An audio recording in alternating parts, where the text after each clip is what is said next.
Put one unarmed human on a savanna beside a lion, and the result looks embarrassingly obvious. The lion has claws, crushing jaws, explosive speed, night vision, and a body built to wrestle prey. The human has soft skin, small teeth, fragile. A leopard can climb better. A hyena can bite harder.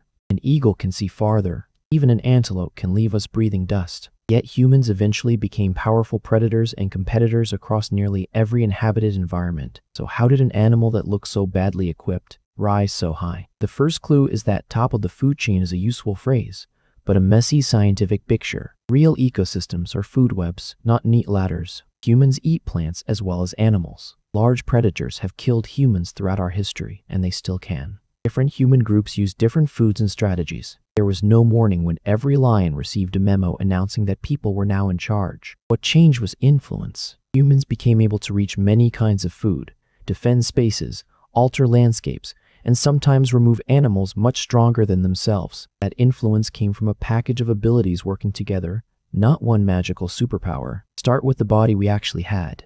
Walking on two legs did not turn a person into a cheetah, but it freed the hands to carry useful things. A traveler could move with a cutting stone, a digging stick, food, water, or an infant.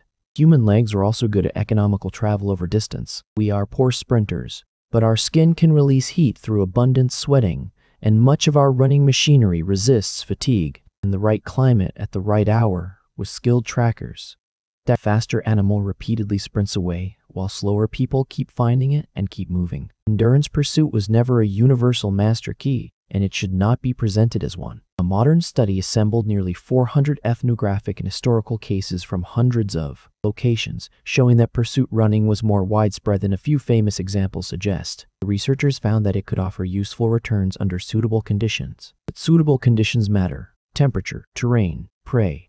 The deeper lesson is not that humans simply ran every animal into exhaustion. It is that patience, heat management, navigation, and shared knowledge could sometimes convert mediocre speed into an advantage. Hands change the contest even more. A bare hand is not impressive against hide or horn. A hand holding a sharp stone is a different biological object. The earliest securely established Oldowan toolmaking goes back at least 2.6 million years. Hammerstones struck cores to release flakes with keen cutting edges. Those flakes could slice flesh, scrape material, and open access to resources that teeth alone handled poorly. Heavy stones could crack bones for marrow. Other implements could work wood or dig for underground foods. The tool did not need to be beautiful. It needed to move the dangerous job away from skin, teeth, and fingernails. This was not yet a triumphant march to domination. Early hominins probably scavenged in some situations, hunted in others, and gathered a great deal. A carcass could attract lions, hyenas, and other competitors with much better natural weapons.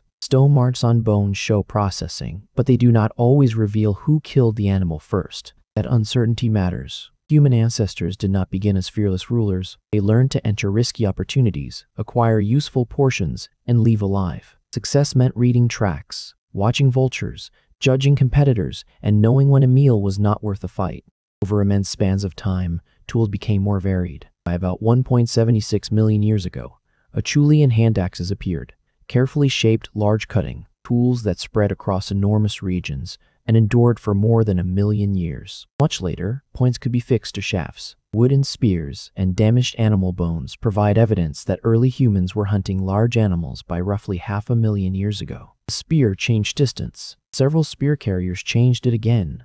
The strongest prey animal now faced not one soft primate, but a coordinated line of sharp points that could attack from more than one direction. That line is the heart of the story. One human is vulnerable. Several humans who understand a shared plan behave almost like a new animal. One person watches tracks, another notices wind, others move along likely escape routes. Someone carries water, someone remembers where a ravine narrows. The group can surround, signal, wait, and adjust. If a hunter is injured, companions may help. If food is acquired, it can be carried to children and other adults. The calories from one success can support people who are not standing at the final moment of capture. Other animals cooperate, of course. Wolves coordinate hunts. Chimpanzees hunt monkeys and use tools. Orcas teach specialized techniques. Humans did not invent cooperation from nothing. And any story that makes every other species look mindless is wrong. The difference is the unusual scale and combination of human cooperation. People can agree on a goal that does not yet exist, assign different roles, discuss a failed attempt, and revise tomorrow's plan. They cooperate with relatives, but also with in-laws, neighbors, and sometimes people who began as strangers. Networks can link several camps rather than stopping at one small group. Language probably made those networks far more powerful. Although spoken words leave no fossils, we cannot excavate a Pleistocene sentence. Archaeologists instead look for indirect clues, increasingly complex tools, transported materials, structured living places, symbolic objects, and actions that would have benefited from careful communication. Even simple speech could transform a hunt. The herd crossed beyond the ridge, transfers an absent event from one mind to another. Wait until the animal turns coordinates the future. Do not eat that root delivers a lesson without requiring the learner to be poisoned. Communication also allowed stories to become survival equipment. The landscape is too large for one person to test alone. Where does water remain during a dry season? Which valley floods first? How does a wounded buffalo behave? What does a particular bird call reveal? One experienced person can carry part of that map, but no individual knows everything. Human social networks created what researchers describe as a kind of network memory. Knowledge could be distributed across specialists, families, and camps, then recombined when people met. The group knew more than any member. Teaching tightened the system. Many animals learn by watching, and some show forms of teaching. Human childhood, however, provides a long runway for practice. A child can watch an adult strike stone, attempt the movement, receive a correction, and try again. An expert can slow down a task or draw attention to the important step. Learners do not merely copy a finished object. They can acquire a process and a reason. That matters because a complicated tool may hide its history. Its final shape does not reveal every failed blow, choice of raw material, or sequence of actions that produced it. Specialization increased the return from learning. One person could become unusually good at reading hoofprints, another at choosing stone, another at remembering seasonal plants, and another at calming frightened children during a dangerous move. They did not need rigid modern job titles. The important point was that expertise could be shared. Food sharing and mutual care allowed people to benefit from skills they did not personally possess. A mixed group of imperfect specialists could therefore outperform a collection of isolated generalists, while young learners sampled many models before developing expertise of their own. Once skills were transmitted with enough reliability, improvements could accumulate. Imagine a useful, sharp flake. A later maker finds a more predictable way to strike it. Another attaches a point to wood. Someone else improves the binding. Hunters adjust the balance. Each generation does not restart with empty hands. This is cumulative culture.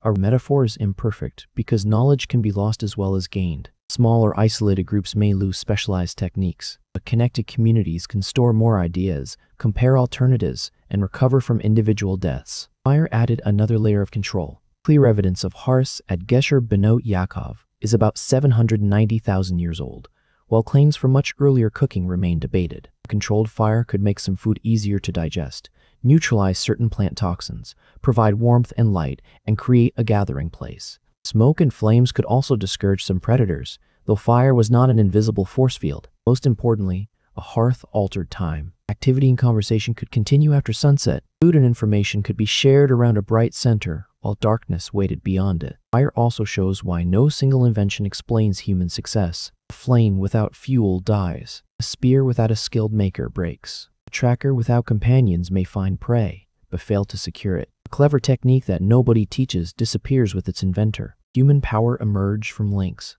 bodies carrying tools, coordinating with language, fire supporting food and social time, and networks preserving discoveries. Remove enough links, and the supposed apex predator becomes an anxious primate holding a badly sharpened stick. Flexibility made the package portable. The environments of human evolution repeatedly shifted between wetter and drier conditions, and between different habitats. A species depending on one prey animal or one plant could be trapped when conditions changed. Humans widen options. Cutting edges process meat and plants. Digging tools reach tubers. Hard points caught fish. Clothing opened colder places. Containers moved water and food.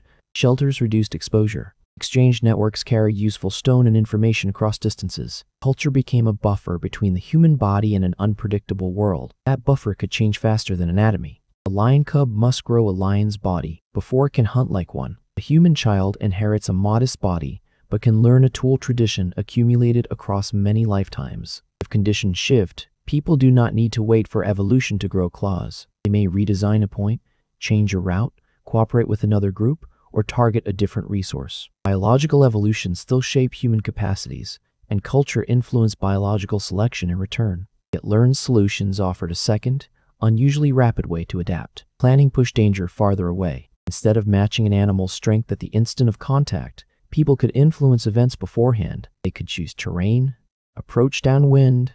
Later projectile technology increased distance again. The contest stopped being a fair comparison of bodies. No referee required humans to enter the arena empty-handed. Intelligence mattered not as an abstract test score, but as the ability to model what might happen and organize bodies, objects, and time around that prediction. Still, intelligence alone is another misleading hero. A brilliant solitary person cannot maintain a fire, track a herd, guard sleeping children, make every tool, gather every plant, remember every water source, and recover from injury without help. Human brains are expensive, and human childhood is long. Those costs make sense within a cooperative system where food, care, skill, and attention circulate. Our vulnerability did not merely obstruct us, it may have intensified the value of relying on others. The weakness of one body encouraged the construction of a stronger social body. As human technology improved, the relationship with other predators changed. Lions, wolves, leopards, and hyenas were not villains.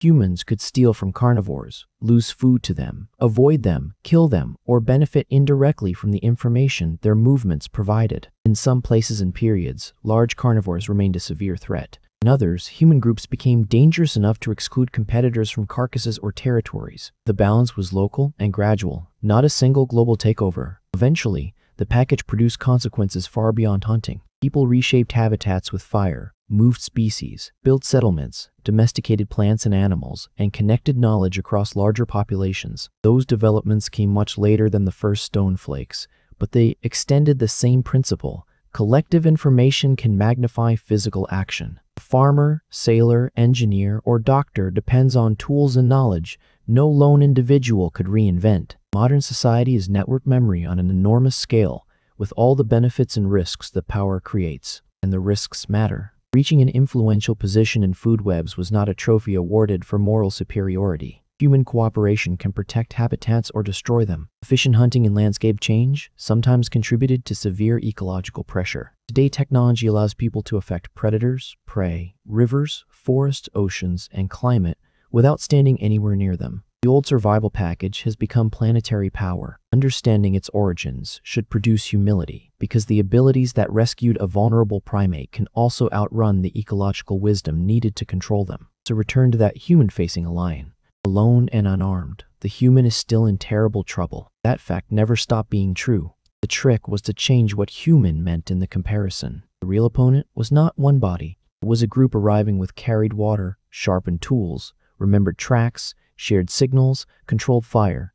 Lion brought the magnificent equipment of one animal. Humans increasingly brought an accumulated system. That is how weakness became dangerous. Endurance stretched time. Hands extended the body through tools. Planning moved the contest into the future. Cooperation combined many bodies. Language linked minds. Teaching linked generations. Fire and shelter changed the environment. Networks protected knowledge from disappearing. None was enough alone. And together, they allowed a physically ordinary primate to behave like something much larger, a predator made of people, objects, memories, and promises. Humans did not climb a simple ladder and stand permanently above nature. We built a moving platform inside it. Every meal, tool, road, and screen still depends on biological systems we did not invent. The most accurate ending is therefore not that humans conquered the food chain. It is that humans learned to cooperate with one another so effectively that they could reorganize food webs around themselves. Our greatest weapon was never the spear by itself. It was the ability to show another person how to make one, explain when, not to throw it, improve it after failure, and pass that lesson forward. Plus, still click off the crim mess of the battery, and it is still belt quitting towards Dateland disc that faz it to minor ways. Hey, Rowan, you meant to squide tween second paride and bridging to wait. Ik had quaid against Fremians for pen of Friedig when despite divided which downs, the from part of it been quated for car with the winner treating fine chiminate, tied quick directed in a moment goose buried each for Babel back for deeper but I trip to matter picking, the for barber market buried spread by many fit let barber poet. That final comparison is worth holding on to. A claw belongs to one animal, but a useful idea can travel through an entire group. A powerful jaw disappears when its owner dies, while a taught skill can survive for generations. Humans carried knowledge across rivers, grasslands, forests, deserts, and cold country.